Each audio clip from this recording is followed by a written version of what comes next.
G'day there guys, welcome to this short episode this week. Short video just to show how we can go and camp or live in our caravan off-grid. It may not be everyone's cup of tea, but that's how we've set it up and it works for us. There's probably a lot better setups out there if you want to spend a lot more money, but we've tried to do it on a budget and it definitely works for us. You'll see in this video how we did 9 days at Fraser Island, living off the grid, not plugged into anything, even though we did have the generator there just in case, top the batteries up. But we got away with just the solar power up there. We had a good water supply, and that's a few of the things that you need to live off grid is water, a power supply or battery power, and you need gas to run your fridge and that type of thing. So sit back and enjoy this quick video. Only goes for 10 minutes or so, just show you our setup and how we can do it. But it also works as well if you're out in the bush or anywhere. As long as you got that water, you got sun for your solar, and you got gas. So touch on a few things at the end of the video, so sit back and enjoy. Now we'll head back up to Fraser Island. If only it was as easy as a click of the fingers. Hey guys, it's day 4 or 5 up here on Fraser Island. I think it's Monday, but when you're on island time, it doesn't really matter what day it is. Weather's not real flash up here for us today, so hanging around camp for a little bit this morning until the tide goes out, and we'll go for a run up the beach and catch up with my other brothers and stuff up there and see what's going on. It's not real good for fishing still. Wind's up, the weeds are in. So I'll take this opportunity just to show you around our camp and how we can get up here and live for a week or 10 days fully off grid with a lot of comfort. It's not camping, it's definitely more on the glamping style, and probably the upside of glamping as well. When you've got a caravan, the winds are blowing 30 knots of a night time, you can just shut the door and you don't feel a thing. You don't even know it's windy outside. Now, firstly, the caravan, Jayco Starcraft Outback 1651-3 is the model. We don't normally use the full annex, as I said the other day, but when you're up here for 10 days, it is great to have it set up, get out of the wind. It's fully screened, bug proof. Not that there's many bugs up here at the moment with the wind blowing, but since we've had the caravan, the previous owners put the Cruise Master suspension in it, which lifted it about 2 or 3 inches from the traditional Jayco JTEC suspension, which meant when we put the annex up, it was about 2 inches off the ground. So I found these fellas, Northern Canvas and Vinyl in Capella, who I dropped the caravan down to them for a day, and they stitched all this extra length on the bottom, so it's fully windproof, waterproof. It did rain earlier this morning, no leaks whatsoever inside, so recommend them guys in Capella, Northern Canvas and Vinyl. Done a great job, and even put new zips and stuff in where the old zips were a bit how you're going. But when you're in here, you got all the screens, it's still open and airy. You can open everything up, you can close it, whatever you want. Gives you that protection out of the wind. It's great. It's outside, we do most of our cooking out here, just a little burner for the kettle. Everyone knows I love me coffee, so you got to have a good hot water supply. Just a little butane cooker, they're the best thing. I love them over any barbecue. They're so portable, they cook great, and if we go for a day trip up the beach, we can just put it back in the box and take it with us for the day. Also, if we do happen to catch fish, put the smoker on top of it, and you can smoke your tailor fillets, you can smoke chicken, whatever you want in the little stainless smoker. And if we catch some fish, I'll show you that and how we go about it and how tasty it is. The inside here, you got the windbreak underneath as well, so it's all fully sealed up. Get a sneaky little breeze sometimes through on your feet, but that's not a bad thing, and it's fairly warm in here at the moment. But just get enough ventilation through all the screens and everything. The inside, your standard Jayco fit out. I think it's a 160 litre fridge, You got your ensuite down the back, shower toilet, and like I said the other day, even though the weather's not the best today, ocean views out of all the windows. Absolutely love it. Now recently, since our trip down to the Mount Cotton Scouts where we had a few battery issues, I've pulled out the old AGM batteries at 60 kilos worth of weight for 2 batteries and upgraded that to 480 amp hours of lithium. So we've got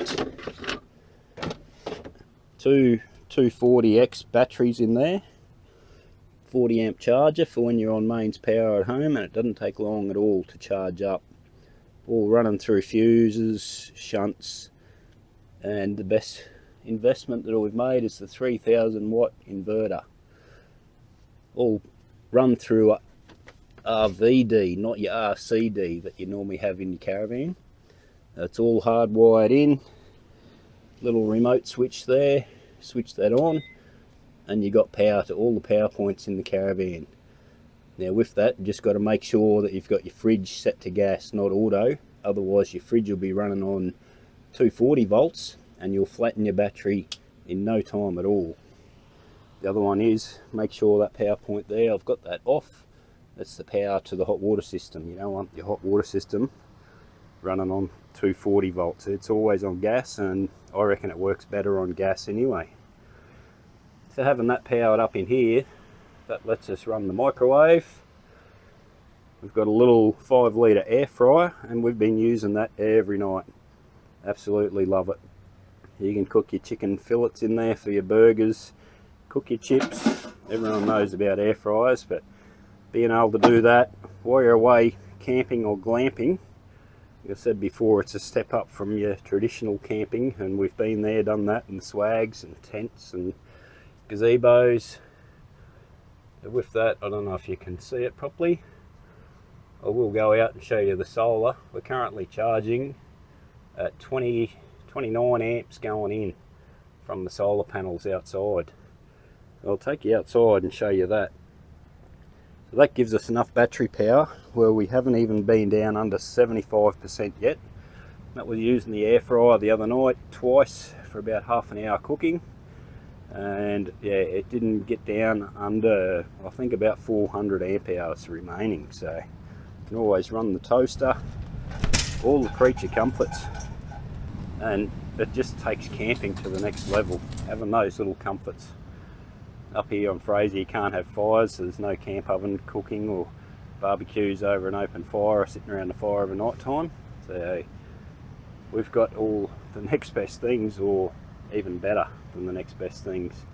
Being able to just plug them in, flick that switch for your inverter, which I'll quickly show you that as well. I forgot to, with the hard wire setup, we have got your RCD in there, and then we've got the changeover switch, so you can flick it up to mains if you're plugged in at home, flick it down to run off the inverter, and then it's all isolated through that remote switch. Anytime you want power, flick that switch on and every power point is powered in the van. Now to keep the batteries charged up, yesterday it took no time at all because we had a nice sunny day, but today it's a little bit cloudy. We've still got 29 amps going in, as you've seen on the gauge there. This is the solar farm setup. We've got the Atom Power 300 watt blanket and a new King's 250 watt folding panel, and that's given us those amps. There is another little, I think it's 100 or 120 amp panel up on the roof, which gives you bugger all, about between 4 and 6 amps, but these two here are pumping in the rest of the power, capturing all that power from the sun without a need to be running the generator, which we've got that there in case we do get 3 or 4 cloudy days and the batteries run down. But all our power is coming from the sun, fully off grid, no need to run a generator. And I've just made up this temporary frame here just to get your blanket up off the ground so it works more efficient. A couple of $10 Aldi tent poles, quite a few zip ties, a couple of spreader bars, and that works great. You can pick it up, move it around wherever you want to put it. If you do change it probably twice a day just to get more angle on the sun, but yesterday I didn't move them, and we put in about 90 amp hours just from solar back into those big batteries, and they were fully charged by about 2 o'clock. We still had 4 hours of sun up our sleeve. So there you go. That's our setup and how we can live on the beach fully off grid for 10 days. You could live here endlessly with that setup. The only thing that you do need when you're fully off grid is water. We've got the 2 water tanks in the van, 2 80-litre tanks plus a 40-litre freshwater filtered tank for our drinking water. We're not actually using those tanks at the moment, but if we had to, we could. And everybody knows, that's been on Fraser Island, how much fresh water is available out of these little creeks, drains that run out across the beach, and there's endless water supply. So it's only a matter of running up, filling the 90-litre tank or 75-litre tank in the ute, coming back and transferring it into those tanks.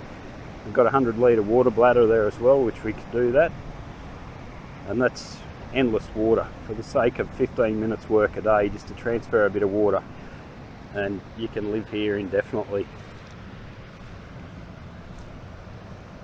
It looks a bit untidy with all the cables and everything.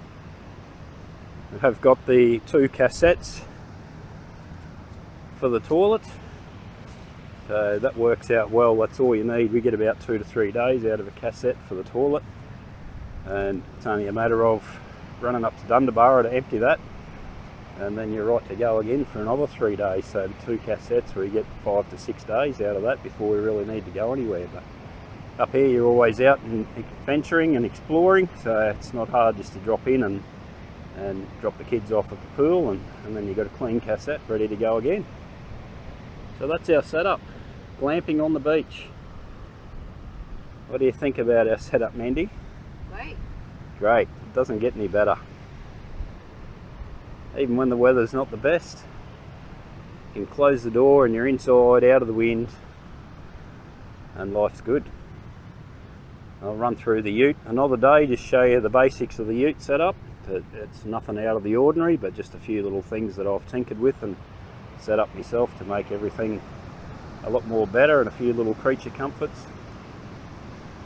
I'll show you around that another day very soon. And just like that, we're back in Brisbane, off the island, back in the house, power supplied, town water, all of those necessities that you need to live. But when you're off-road and living off the grid in your caravan, that's why we have this setup, and hope you've enjoyed that bit of a video. There is a couple of things that I did miss though. With the inverter, you do need to use it in moderation. It's not like your house setup where it's just an indefinite supply. You do need to be careful of how much you're using, what appliances you are using, and only using one at a time, or depending on how much your inverter can handle in the way of the output. But for us, we use the air fryer, use the toaster, and we can also run the air conditioner if need be. I reckon for probably half an hour, late in the afternoon, early night, just to cool the van down. And we've tried it, easily run for half an hour without worrying the batteries too much. So you may be able to run it more, but I just don't like running them batteries down too much, because you never know what the next day is going to bring, being able to charge them back up. But that's another one of those little creature comforts that's nice to have on a hot summer's night, and you're out in the bush somewhere and the bugs are bad and you can't really have the windows open, and it's just too hard to sleep. You can have that there to be able to flick it on, cool it down, and then just run with the little fan of a night time. The other one is the gas supply. We normally get 9 to 10 days out of a gas bottle, carry 2 9 kilos on the van, and that's running the fridge and the hot water. And I don't know how many times I boil the kettle during the day. You know, everyone knows I love me coffee, but that gets us 9 to 10 days. So if you were living off the grid indefinitely, it's only a matter of going and refilling a bottle once one runs out, and making sure you keep that fridge going nice and cold, because anybody that knows 3-way fridges, they do take a lot to pull back down to cool temperature once they run out of gas or they start heating up. So you need to keep an eye on your fridge temps. We've got a little thermometer there that I can just keep a close eye on it, and make every time you walk past, just make sure the temps are down, so you can soon see if you know your gas bottle's running down, which I have got those gas bottle monitors as well, so you can keep a close eye on that just through an app on your phone. That comes in very handy as well. But you don't want that running out and your fridge sitting there while you're out all day, and you come back and your fridge is sitting at 20 degrees. So the other one is the water supply. So you can't always get water wherever you camp, and most towns do have facilities to be able to go and fill up, like we do our water transfer with the bladder and that type of thing. But if you're passing through towns, it's easy enough in most places, and information centres and that type of thing, designated water fill points where you can go and fill the tanks up in your van.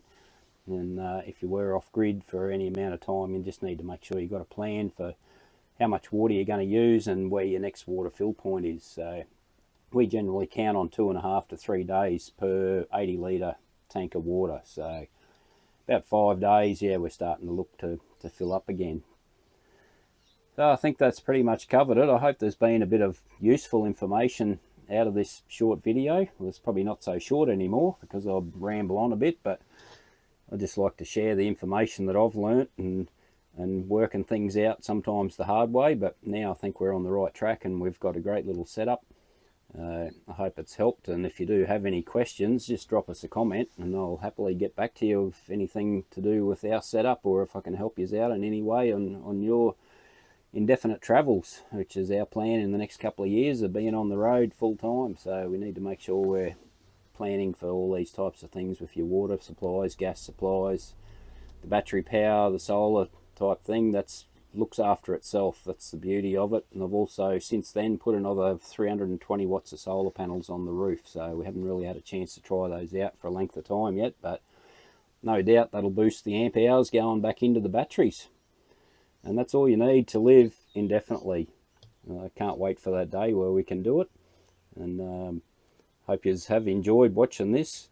And if you have, please subscribe to our channel, drop us a like if you like our videos, and don't be afraid to share them around amongst your friends or family or other sites as well. Hopefully there is some useful information coming out of them. Anyway, I better get back to it. We're heading out this weekend. That'll be the next video coming up out the other side of Ipswich, just west of Ipswich towards Fernvale, and going out there bush camping, so far away from the beach, out there with the dust and flies. But looking forward to it. I better get back and start packing. Not that there's much to pack when you got a caravan, but throw a few clothes in and organise a bit of food and get ready to hook her on, and Mandy will be home from work and we can hit the road. So thanks for watching, guys. We'll see you very shortly on the next adventure.